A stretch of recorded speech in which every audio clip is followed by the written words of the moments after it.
how to allow specific contacts to ring in Do Not Disturb mode on iPhone. So if you want to allow specific contacts to ring in Do Not Disturb mode on iPhone, then what you need to do is first, you just need to simply open up your phone application. Now tap on the Favorites tab, which will be on the bottom. Next, tap on the plus button, which will be in the top right, and select any contact. You'll be able to view all of your contacts listed here. Select the contact that you would like to allow, even during Do Not Disturb.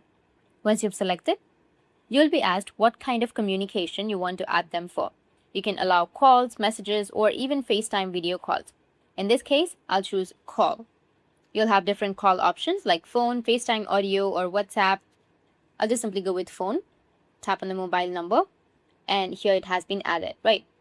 It will be added to your favorites. Now we'll move on to Do Not Disturb settings.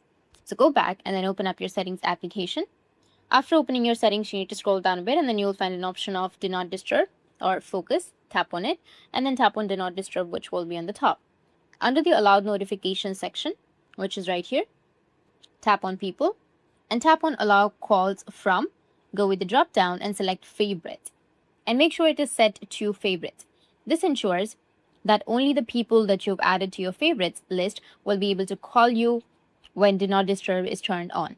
If Do Not Disturb is active, all other calls will be silenced, but the contacts in your favorites list will still be able to ring on your phone. That's it, and if you have any questions, feel free to comment below. Thanks for watching.